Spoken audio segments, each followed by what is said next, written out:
Apakah Dajjal nanti muncul di Iran, Pak Ustadz?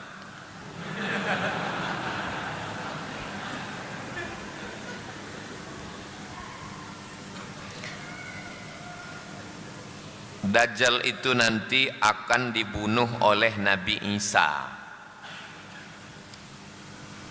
Makanya kita minta perlindungan, Allahumma inni a'udzubika min azabi jahannam wa min azabil qabri wa min fitnatil mahya wal mamat wa min syarri fitnatil masihid dajjal. Karena yang membunuh ad-dajjal itu al-masih, al-masih yang asli membunuh al-masih yang KW. Al-masih KW itu al-masih dajjal. Cukup. Adapun masalah Iran ini simple, sederhana. Ini kita ini kan terlalu sibuk di dalam kotak ini kotak. Sibuk sini. Sekarang saya bawa keluar kotak. Out of the box. Keluar kita sebentar. Masalah Iran ini adalah masalah minyak. Jelas? Masalah minyak. Karena Amerika krisis minyak. Dia tak punya minyak. Minyak yang banyak di mana? Di Venezuela. Makanya dikirimnya lah tentara cuma 20 orang pakai heli yang tak berbunyi. Turun, dipencetnya tombol, semua tentara yang mengawal istana Maduro presiden Venezuela itu begitu dipencet langsung tertidur di kamar tidurnya Maduro itu ditangkap. Ustaz dapat cerita dari mana? Intel cerita ke saya. Cuman 20 orang Ustaz yang menangkap Maduro. Kenapa Trump mengangkat Maduro? Untuk mengambil minyak Venezuela. Tapi minyak Venezuela ini bermasalah. Kenapa? Minyak Venezuela terlalu kental, berat. Dan untuk memasang pipanya tidak aman. Karena orang Amerika Latin itu banyak penjahat. Minyak yang paling murah, paling ringan, minyak-minyak di Arab ini. Maka Saudi Arabia namanya Aramco. Apa namanya?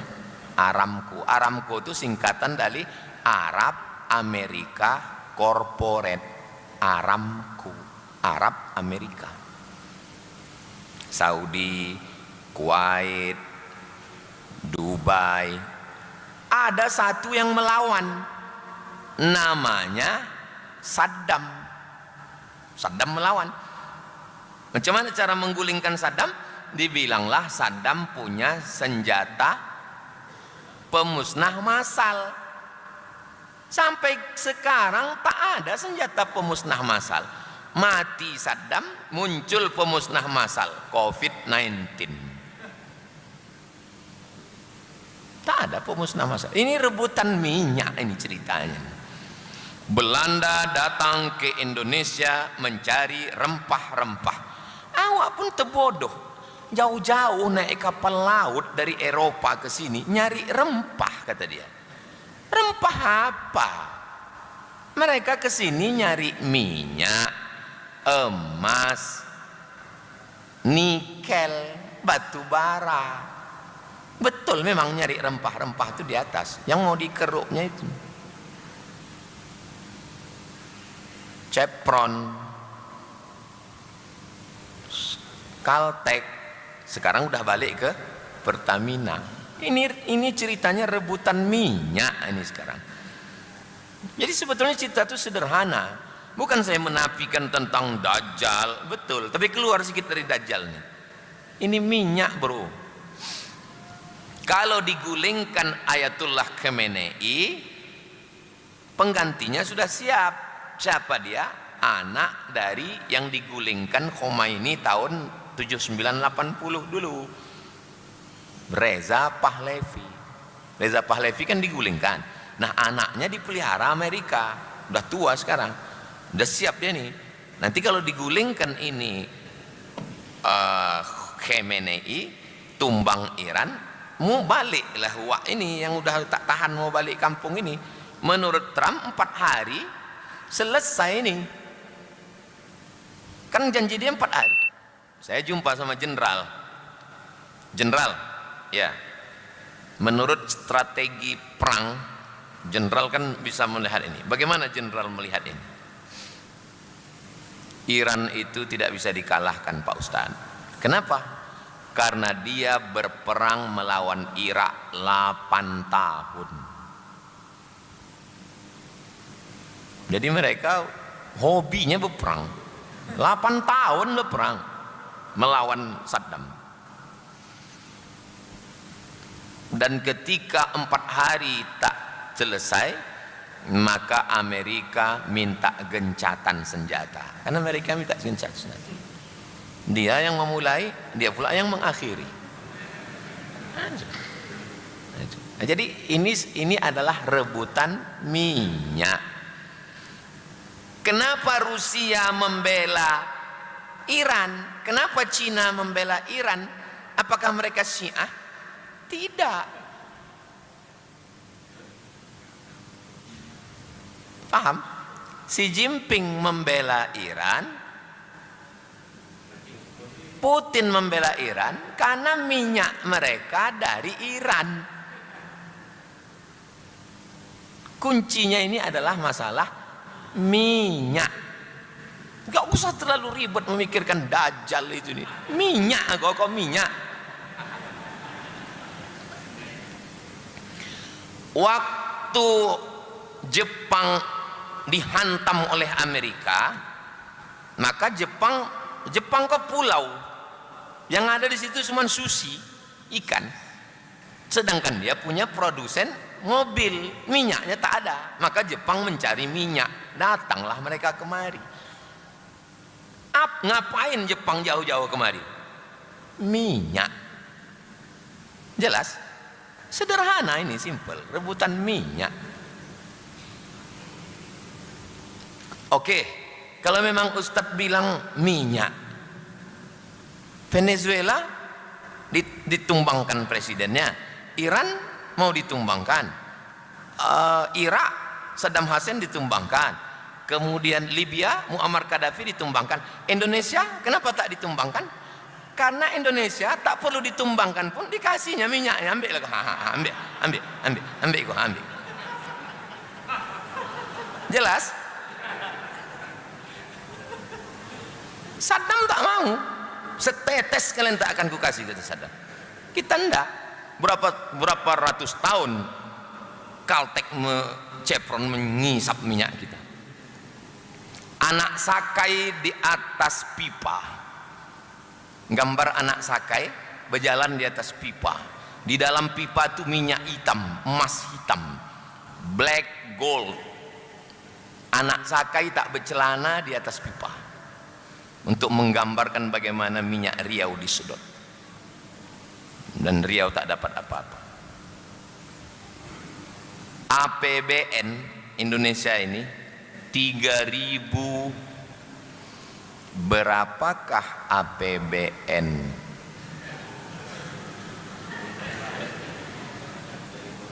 Berapakah APBN 2026?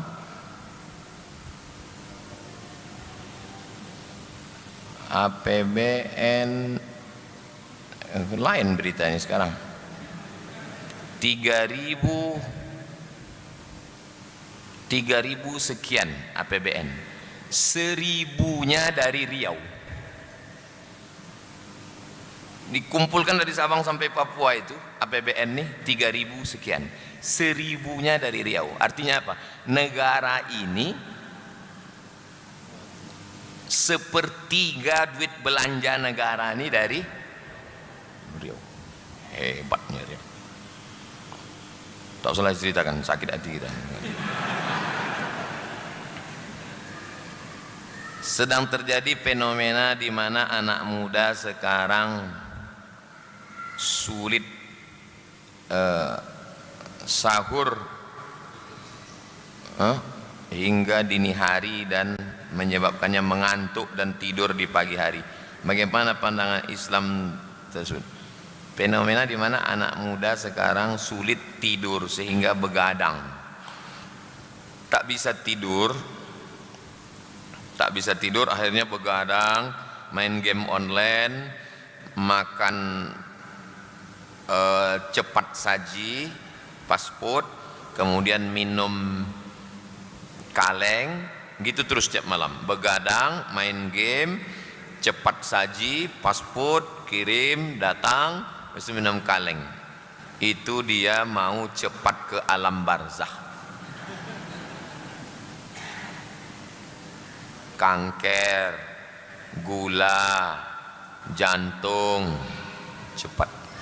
Kalau mau sehat, ikuti ajaran Islam, tidur malam, jangan minum kaleng, minum air putih, minum teh pakai gula aren.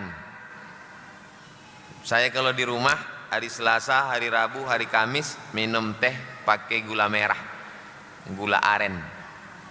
Gula putih itu white poison, white putih, poison racun putih, kena diabetes. Jaga kesehatan. Jangan minum kaleng, minum kotak, itu gulanya tinggi. Anak SD kena gula. Kok bisa anak SD kena gula? Pagi, siang, malam dikasih emaknya minum. Micin, penyakit semua, kasihan. Kok bisa mereka dapat label sudah bebas dari POM, pengawas obat dan makanan? Zolim. Kenapa meloloskan racun-racun ini untuk dimakan rakyat? Hanya karena mereka bayar. Jadi kalau mau sehat, jangan makan racun. Saya sudah bayar zakat penghasilan setiap bulan dan sisanya saya tabung. Jika tabungan saya sampai nisab, apakah saya wajib bayar zakat juga setiap 1 tahun? Ini tabungan. Dah. Berapa nisab tabungan sekarang?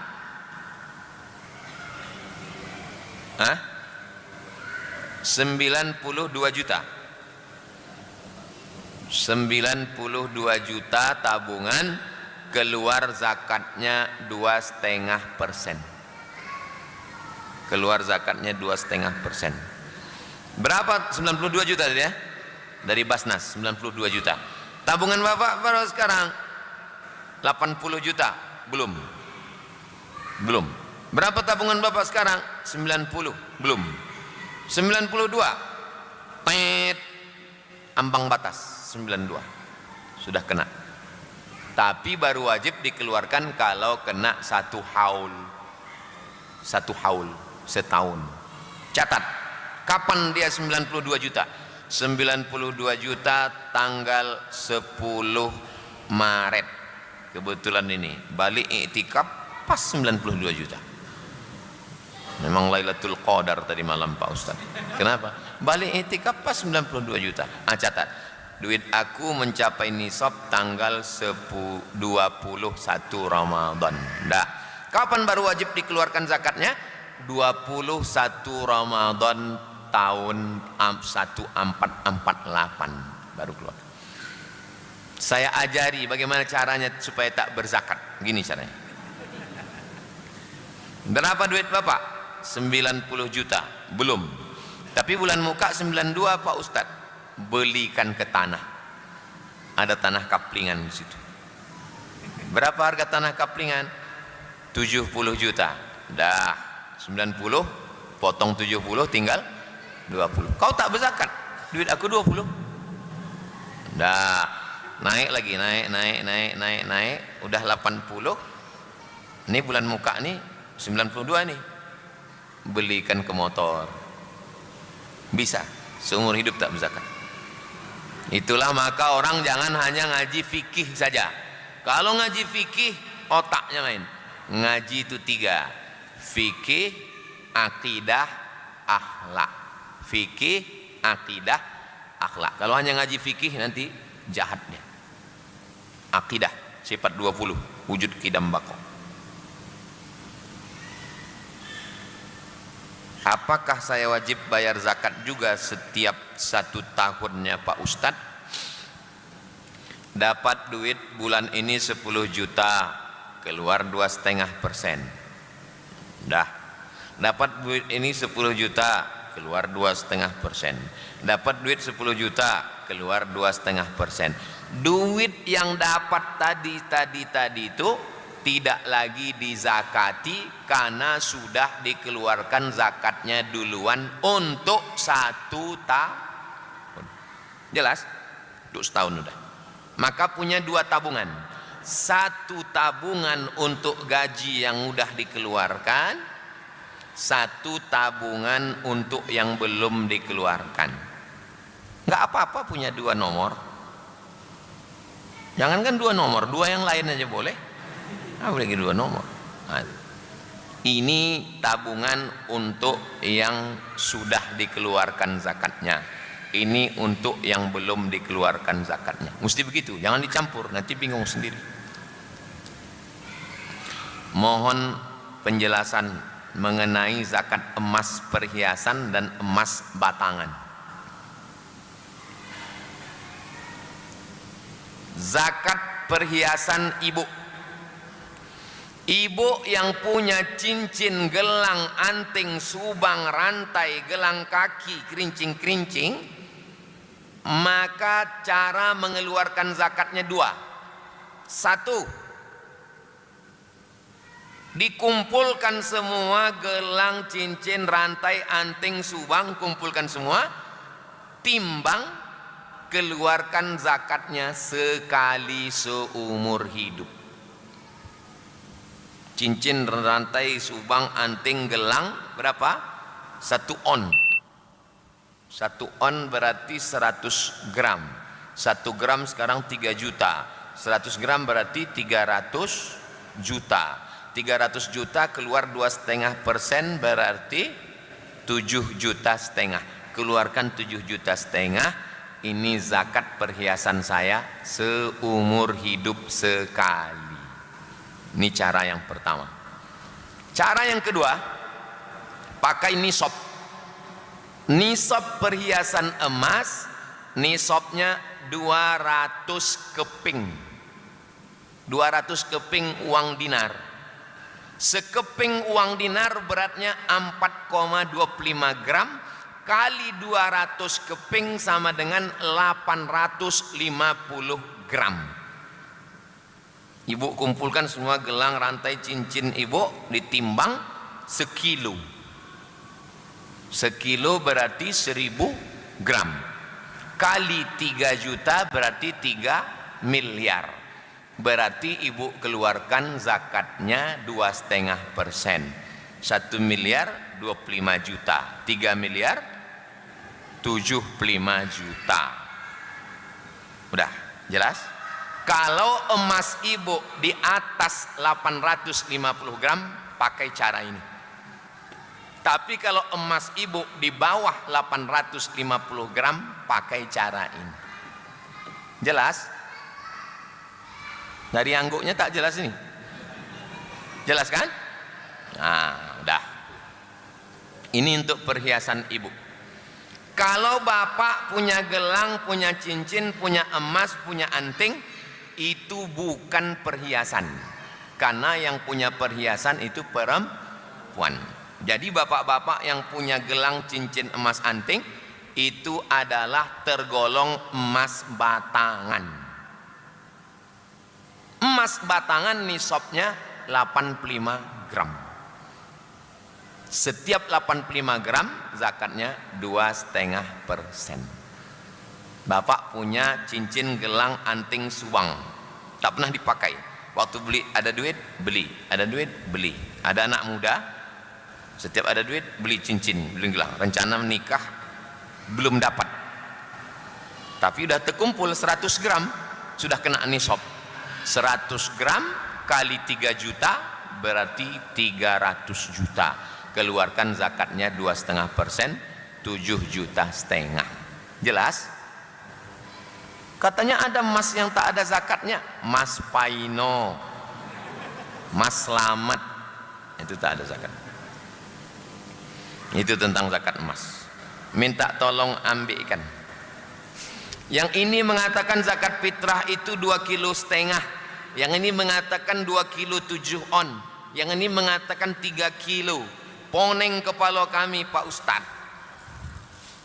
Berapa sebetulnya Pak Ustad? Maka dicari mud. Takaran zaman Nabi itu namanya mud.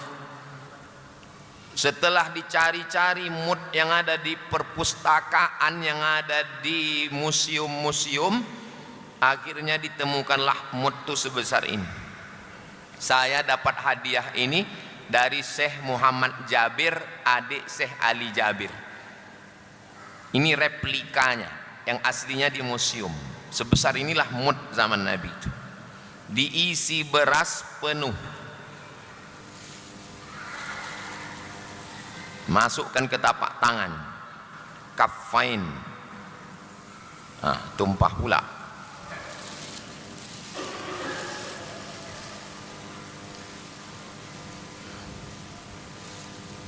Kalau tapak tangan orang Arab 2 genggam dia.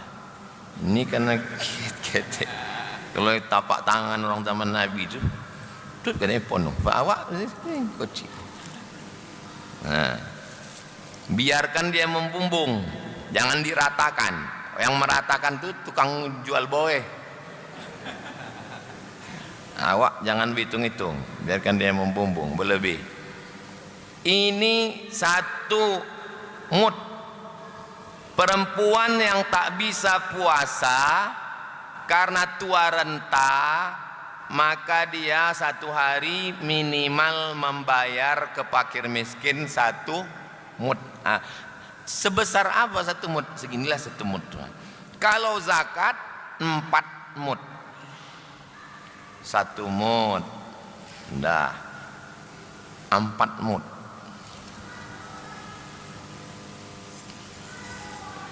Jangan rekam lama-lama, habis paket.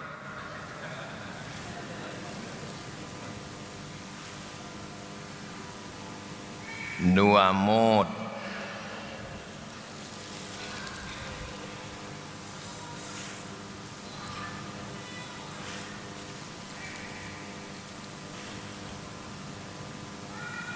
Tiga mud. Ini juga dipakai untuk berwudu. Nabi berwudu dalam hadis 1 mud. Segini air yang dipakai itu Nabi. Bukan saya melarang bapak menghidupkan keran. Nah ini Ustaz kau menyindir, enggak. Nabi itu hemat. Nanti kita praktekkan berwudu 1 mud.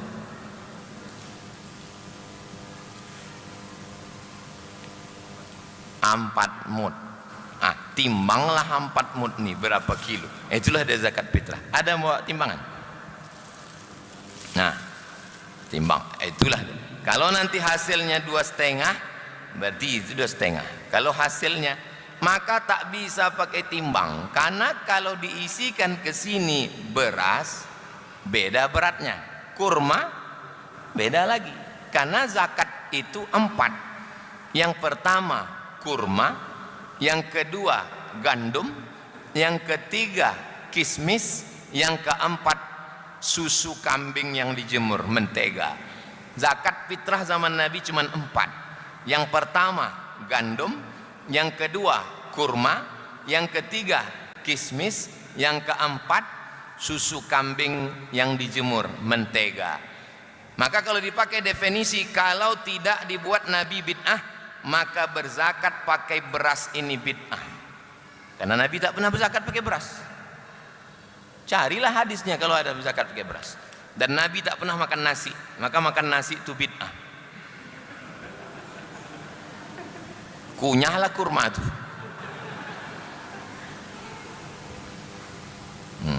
Nanti timbang ini berapa berat. Saya mengikut pendapat yang mengatakan 1 mud ini 7,5 on.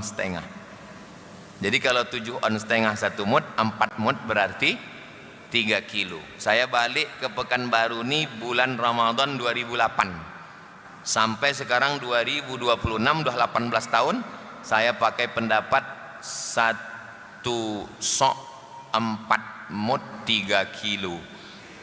3 kilo. Tapi saya tak menyalahkan yang pakai 2,5, saya tak menyalahkan yang pakai 2,7, saya tak menyalahkan yang pakai 3 kilo. Kalau kebetulan lebih, ternyata nanti di akhirat, hai Abdul Somad, ternyata zakat fitrah itu 2,5. Berarti yang 0,5 kilo dari tahun 2008 itu terhitung sedekah. Cuman yang saya takutkan, ternyata di akhirat rupanya yang betul 3 kilo.